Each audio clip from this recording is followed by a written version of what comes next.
부동산으로만 가지 않게 하는 자금의 흐름을 주식으로 오는 흐름이 시작된 거라 보고 있고 9월 이후에 한국 증시는 다시 정책적 힘에 의해서 추가적으로 더 올라갈 거고 내년 증시 특히 더 좋게 봅니다.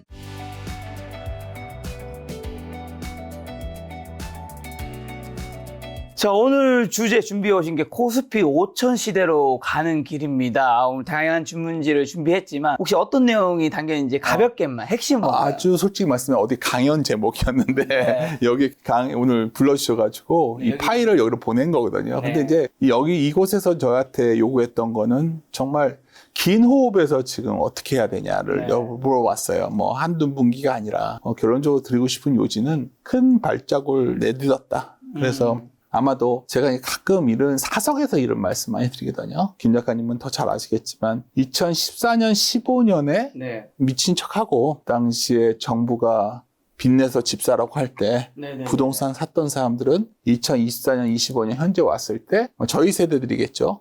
상대적으로 여유가 있거든요. 빚내서 집 사러 가는 시대가 있었죠. 예. 그러면 우리가 2034년, 35년에 2024, 25년을 어떻게 기억할까? 5천 간다고 주식하라고 했던 시대로 기억됐으면. 그리고 왜 그런 생각을 갖냐면 우리가 더 이상 물러설 곳이 잘 안 보이거든. 제가 보기엔 여기서 뭐 우리가 김 작가님 이제 뵌 지도 꽤 됐는데 여기서 뭐 도표 놓고서 막 상세히 설명하는 방법도 있겠지만 오늘 좀 더 편하게 말씀을 드리면 저는 이게 정부가 뭘 어떻게 한가를 떠나서 이미 한국이 잠재 성장률이 너무 내려왔다. 잠재 성장률이 뭐냐면 한국이 성장할 수 있는 기본적인 체력을 얘기하는 건데 뭐 알다시피 잠재 성장률을 중수하는 중요한 요소 중에 하나가 노동이라는 게 있는데 자본도 있고 기술도 있겠죠. 근데 이제 알다시피 이제 결혼들도 안 하고 애도 안 낳고 이민을 받아야겠고 그러면 이 성장률을 그나마 돌릴 수 있는 유일한 방법이 결혼할 때 다들 걱정하는 게 집 어떻게 얻나. 그렇죠. 사실 엄청나잖아요. 그때부터 이제 현실을 맞이하죠. 그렇죠. 현실은 되게 힘들잖아요. 그러면 여기서 최소한 부동산이 하락해서도 안 되겠지만 여기서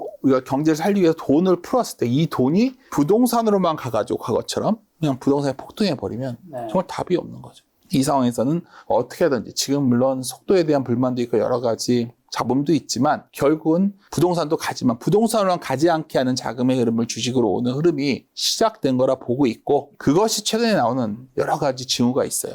가장 강력한 힘은 뭐냐면 제가 과거에 책 한 권을 번역을 한 적이 있어요. 그 책에 상당히 의미 있던 부분이 있었어요. 그게 뭐냐면 경제가 주식을 결정짓는 게 맞다 이렇게 딱 멋있게 말을 해요. 우리가 막 여기 김 작가님도 경제 부르고 막 하잖아요. 근데 엄밀히 말하면 경제가 주식을 결정하는 게 맞다면 이 경제를 방향을 먼저 예측하는 걸 어떻게 해야 될까? 많은 사람들이 경제 지표만 갖고 하고 이럴 수도 있겠다고 생각하겠지만 근본적으로는 정치가 경제를 결정한다는 거죠. 왜냐하면 정책에 따라서 경제의 어떤 내용이 달라지니까. 그렇죠. 그래서 정책이 돈을 푸는 정책을 간다면 뭔가 유동성이 공급될 수도 있고 어떨 때는 인플레를 잡기 위해서 금리를 높이는 정책이 나올 수도 있고 이 모든 그 경제 정책 그리고 뭐 기업 집단을 위한 정책이 나오냐 이번에 당연히 대표적인 예가 이번에 트럼프 아닐까요? 미국인들의 입장에서는 트럼프가 결국은 미국의 고질적 문제를 해결하기 위한 어쩌면 해주길 바랬던 대통령이 된 거예요. 예를 들어서 많은 분들이 트럼프가 뭐 엄청 삽질하고 이런 얘기를 하지만 어쨌든 간에 놀랍게도 7월에 미국의 재정 적자가 좀 줄었어요. 내용 보면 지출도 많이 했는데 수입이 들어서 관세 수입이 들어가지고 여하튼 트럼프가 어떤 정책을 썼기 때문에 그에 관련돼서 전 세계의 경제가 막 변하고 있잖아요. 우리나라 같은 경우에도 빨리 공급망을 막 옮겨야 되니까 기업들 입장에서도 재편이 되는 거죠. 애플이 왜 굳이 삼성전자와 저렇게 물론 삼성가 좋은 기업이죠 기술도. 미국에 공장이 있네? 뭐 이런 식의. 그럼 여기서 중요한 게 있어요. 정치가 경제를 결정짓는데 그 정치를 결정짓는 건 뭐죠? 투표예요. 그리고 여론입니다. 그러니까 정치인들이 어느 여론에 굉장히 민감하게 반응하냐가 어쩌면 주식시장의 어떤 흐름을 결정짓는 변수라고 볼 수 있는데 미국 같은 경우에는 어떻게 보면 주식시장의 등락률에 따라서 정치인들의 희비가 엇갈리게 되고 그리고 정권 교체도 나오고 한국은 지금까지 솔직히 부동산 정책이 중요했지 주식은 뭐 약간 덕후들의 세계 정치인들은 특히 주식을 개인 투자자도 뭐 그렇게 엄청 많지는 않았으니까 1,400만 투자자가 있죠. 하지만 코로나 때 쫙 들어왔던 거고 그냥 약간 정치인들에게 있어서는 주식 투자는 뭐 약간 정의로운 걸 추구하시는 분들은 이거 투기꾼들 이런 사고도 있고 근데 어찌됐든 간에 이번에 드러난 거는 정치인들의 인기도가 주식시장의 어떤 정책에 따라서 상당히 부상이 되는 걸 우리가 목격하고 있지 않습니까? 네. 앞으로 점점 이러한 경향이 높아질 것 같고, 그건 다른 말로 하면 결국 정치가 상당히 주식시장이라는 것을 주목하면서 정책 결정이 이루어질 수밖에 없다.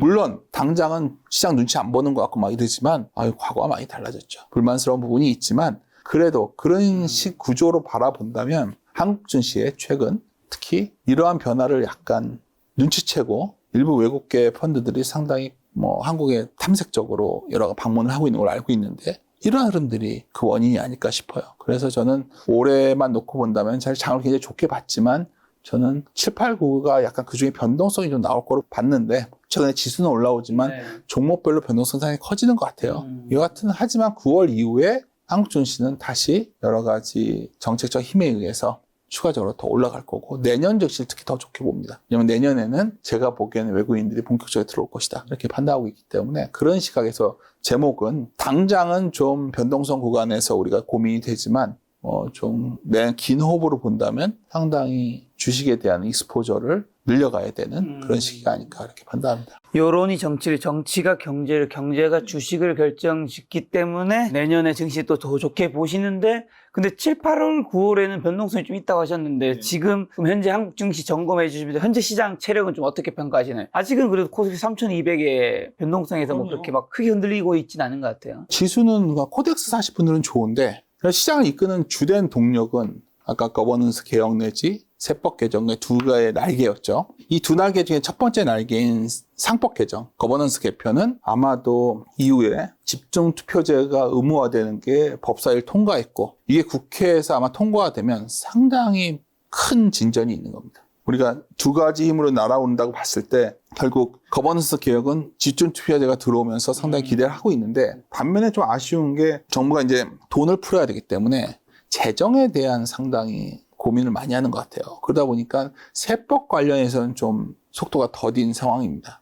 하지만 이 두 힘이 여튼 상반기에 이끌었다. 한국 증시가 상반기 글로벌 탑이거든요. 그 힘만큼 지금 당장 강하지 않죠. 이게 아주 강하면 다른 게 묻혀버릴 텐데 그렇죠. 이 두 힘이 강하지 않은 상태인데 최근에 한국 증시가 좀 버텨준 걸 잘 보시면 시장을 주도했던 지주라던가 금융주가 치고 나간 게 아니고 그렇죠. 또 돌아가면서 수출에서 뭔가 한국적인 어떤 차별적인 성장을 가져왔던 화장품, 방산, 이런 것들이 차례대로 좀 주가가 좀 조정을 받는 모습을 보여요. 그쪽에 변동성이 나오고 있다는 거죠. 그리고 시장이 버티는 이유를 가만 보면 어떻게 보면 삼성전자로 대표되는 그런 소외주들의 반란이 나온 거고 오늘 같은 경우는 이제 남은 소외주들 찾는 거죠. 갑자기 현대차도 잘 버텨주고 대한항공도 좀 올라주고 이런 종목들이 시장을 현재 이끌어왔던 종목들은 아니잖아요. 근데 여하튼 이런 식으로 지수는 좀 어떻게 좀 견조한 흐름을 보이는 것 같지만 아마도 제 추측컨대 7월 한 중순 이후 지금까지 매매를 열심히 하셨던 분들은 사실 좋지 않았을 것 같아요. 어쩌면 자기 순서대로 돌아온 종목들, 2차전지도 상당히 올라왔지 않습니까? 그런 식으로 시장을 이끄는 기본적인 힘이 좀 분산되면서 지수는 버텨주지만 시장을 이끌었던 힘들에 관련된 종목들은 주춤해져서 있는 상태고요. 근데 여기서 걱정이 있어요. 그럼 왜 나머지 그런 소외주까지 돌았냐? 미국이 굉장히 미국 증시가 소외되어 있었거든요. 4월에 급락이 나왔었고 회복 과정에서도 미국의 기관 자금들은 상당히 시장을 부정적으로 봤던 것 같아요. 계속 줄였거든요. 누가 샀냐? 리테일이 샀어요. 그러니까 미국의 리테일 자금들이 굉장히 공격적으로 대표적인 종목이 팔란티어 같은 종목. 그렇죠. 그러니까 그런 종목 쪽으로 들어오고 우리나라의 양자 컴퓨터부터 해서 이런 종목 들어오고 미국에 보시면 소위 Non-Profitable Tech Index라는 게 있어요. 제가 그림을 안 가져왔는데 미국에 보면 적자 IT 기업들의 주가 상승률을 보면 골드만사스에서 나오는 건데 어마어마하게 올랐어요. 어마어마하게. 그러니까 미국이 펀더멘탈로 보는 사람들은 미국 증시를 크게 안 늘렸고 어쩌면 유동성의 힘으로 여기까지 왔고 지금도 사람들이 미국 증시 말할 때 항상 여기서 버블이 더 나올 거야 얘기하지 싸서 오른다 얘기는 안 하고 있죠. 그렇죠. 그 버블이 더 나온다고 하는 얘기는 다 이런 논리예요. 9월이면 B컷을 할 거고 이런 논리. 유동성에 의해서 올라간다. 논리인데 저는 약간 그것이 파열음이 나올 수 있다 보는 입장이에요. 왜냐하면 이번에 이제 모든 지표 해석을 긍정적으로 하는 경향이 좀 있는데 최근에 보시면은 누가 뭐래도 차기 연준 의장으로 상당히 거론되고 있는 아. 윌러 같은 사람들 보면 관세의 어떤 영향에 대해서 상당히 낙관적 시각을 얘기하거든요. 아까 빚 커달라면 네. 물가가 안 움직여야 되잖아요. 그렇죠. 어제 CPI도 나왔잖아요. 그렇죠. 이제 CPI도 해석을 항상 그런 식으로 하는 거죠, 지금은. 근데 만약에 CPI도 9월쯤에 3% 넘어갈 수도 있거든요. 많은 분들이 그런 예측을 해요. 왜냐하면 실제 관세 부과된 게 4월부터니까 5, 6, 7, 8 실질적으로 관세 효과가 반영되는 물가는 아마도 9월 이후에 나타날 거고, 그때 만약 CPI가 3%대 이상 3%대 넘는다고 보는 사람들은 없지만 뭐 그 정도 가지고 고용도 안 좋은 건 맞는데 예를 들어서 서비스 물가도 생각처럼 안 내려오고 이런 상황이면 뭘 걱정하는 거냐면 결국 미국이 그래도 지금 아주 좁은 경로로 잘 버티고 있는데 예를 들어 좁은 경로의 대표적인 게 이런 거예요. 미국의 국채금리가 4.5 넘어갈 것처럼 하다가 다시 4.2 오고 다시 4% 깨고 내려가지는 않잖아요. 네. 그런 상황이란 말이에요 지금. 근데 만약 그러한 균형이 좀만 흔들려도 예를 들어서 유동성에 의한 상승분에 대해서 시장이 한 차례 고민하는 사람이 나올 수도 있지 않을까. 그러한 것들이 저는 8, 9월에 여전히 우려를 하고 있고요. 네. 근데 그거는 결국 우리 시장을 이끄는 주된 동력은 거버넌스 개혁인데 이걸 해치는 게 아니기 때문에 오히려 그런 신호가 나온다면 주식을 열심히 사야겠죠. 근데 안 나올 수도 있고 그건 저는 하여튼 그래서 8, 9월에 공격적으로 위험자산 선호를 하자는 입장은 아니에요.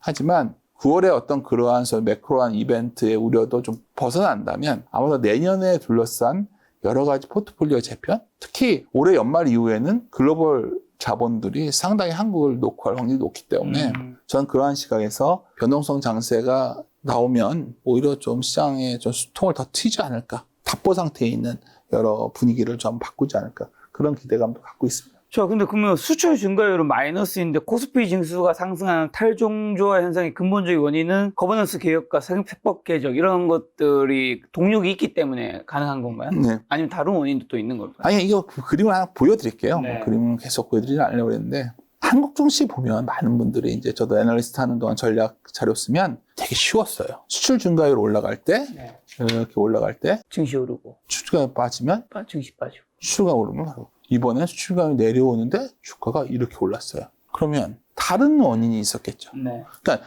과거의 상승 기와는 굉장히 다른 시기가 시작됐죠. 이번 주가 상승은 어제 한국의 수출 의존적인 어떤 경제가 좋아져서 글로벌 경기가 좋아지면 한국 경제가 수출을 많이 하고 그래서 올라간 장이라면 아마도 과거와 같은 비슷한 나왔겠죠. 과거에 이때는 수출 증가율 좋아서 올라가도 한 1.2배 이상 가면 때려야 됐었어요. 근데 어땠던 간에 이번에는 거버넌스 개혁이 메인 시나리오라는 거예요. 거버넌스 개혁. 이게 메인이기 때문에 올라간 거고 반면에 아까 말했던 오히려 이런 부분들 유동성, 인플레이션이 날 수 있거나 관세로 인해서 무역이 정말 줄면 어떡하지? 부채로 인해서 금리가 올라가면 어떡해? 이러한 리스크 시나리오들의 강도에 따라서 이게 아주 세면은 이건 묻혀버릴 거예요.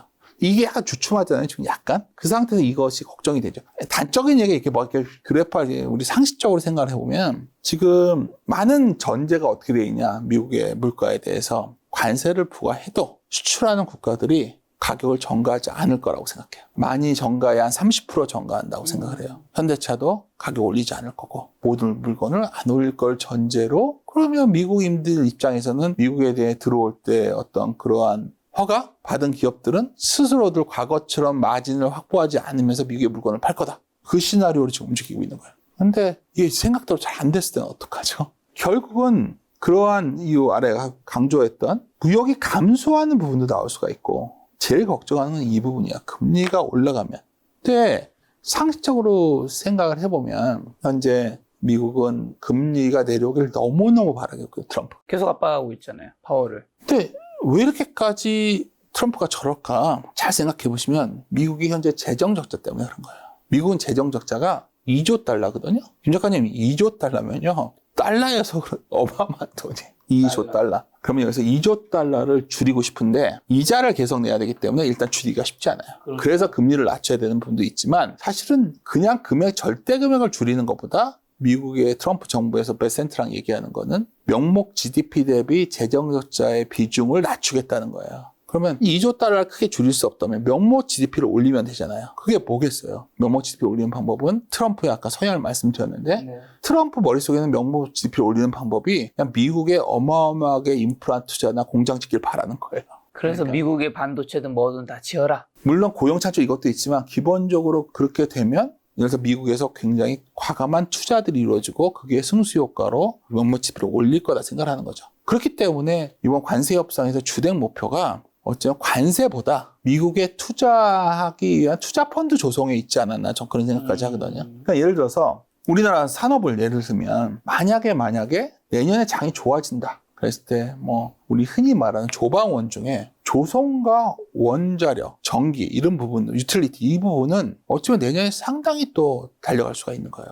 지금 당장은 밸류가 목에 찼기 때문에 겁이 나는데 지금 밸류는 내년도 매출 성장은 어느 정도로 제한됐을 때의 상황이고 물론 내년까지 땡겨 쓰고 있지만 내후년까지 땡겨 쓰고 있지만 그 예상 범위를 확인해가면서 분기마다 갈 텐데 예를 들어서 미국이 계속해서 요구하는 게 LNG 갖다 팔고 싶다. 당장 LNG 터미널부터 만들어야 돼요. 그 공사는 누가 할 거며 터미널을 만들면 거기서 LNG를 수송할 LNG선들을 엄청 만들어야 되는데 이게 고가잖아요. 그건 주가에 많이 반영되어 있지만 그런 식으로 따지면 또 방산이 좋고 또 하나는 그 명목 GDP 올리기 위해서 막 투자를 독려하다 보니까 요새 엄청나게 올라오는 투자가 있어요. 미국에. 데이터 센터예요. 데이터 센터를 지으려고 하는 순간 그냥 동시에 설비가 뭐가 들어가죠? 전기예요. 이 두 가지가 엄청난 미국의 소위 명목 GDP를 올리는 투자 요인이 되겠죠. 그러니까 관세라는 걸 갖고 이 사람들이 관세 수입으로 재정 적자를 절대 금액을 줄이려고 했다기보다는 관세를 매개로 해서 미국의 투자를 본격하고 정부가 하면 돈이 너무 들잖아요. 그렇게 하는 게 있고요. 또 하나는 더 원초적으로 트럼프는 부동산 업자거든요. 트럼프의 삶 속에서 돈 벌었다는 건 다 집 만들어가지고 팔았던 거예요. 그러니까 지금 미국 알다시피 미국의 신규 주택 재고가 꽤 높거든요. 우리와 다르게 미국은 굉장히 인구가 지금 집 사야 될 인구가 많은 곳이에요. 이민도 많고 이래가지고. 근데 집을 못 사요. 미국 사람들이. 옛날에는 모기지 금리가 올라봤자 4%대였는데 거의 7% 금방 6.8 이랬단 말이에요. 그러니까 그래서 트럼프가 맨날 파월 자른다부터 하는 거예요. 저는 트럼프가 올해 말에 결국 어떻게 하든지 금리를 낮추게끔 유도를 할 것 같아요. 그 전까지 잡음이 좀 있겠지만 결국 그렇게 가야 시간이 없기 때문에 내년이 되면 중간선거가 11월이기 때문에 아까 맨 처음에 우리가 가정을 했지만 정치가 경제를 결정하고 정치는 결국 여론이 결정하는데 이대로 가면 트럼프는 물가 문제, 여러 가지 문제 때문에 어쩌면 내년 한 1분기 이후에는 정책을 세게 못 나갈 확률이 높거든요. 그 시간이 도래하고 있고 그런 측면에서 본다면 미국이 지금 당장은 그런 유동성을 푸는 과정에서 제가 봤을 때 근데 이게 아름답게 잘 되면 좋겠는데 당장 여기서 한번 물어보세요. 9월에 FOMC가 있어요. 그렇죠. 저는 계속 말씀드린 게 9월 FOMC까지가 항상 고민의 시간이 항상 나올 수 있는 시기다. 나온다면. 그리고 이후에는 어떻게 보면 이제부터는 큰 이벤트는 지나가는 형태가 나오기 때문에 저는 8, 9월을 굉장히 공격적으로 가자는 입장은 그래서 아니라는 걸 말씀드립니다. 그리고 우리 정책, 거버넌스 개혁의 메인 시나리오도 그 기간 동안 여전히 좀 잡음이 있는 상황이어서 그렇습니다. 근데 9월에 고민이 된다는 말씀, 어제 CPI도 나오고 해서 9월 금리 인하 단행할 것이라는 기대감이 굉장히 높은 걸로 아는데 거의 뭐 시장의 여론에 따르면 그게 결정된 거 아닌가요? 어제는 50bp까지 나왔죠.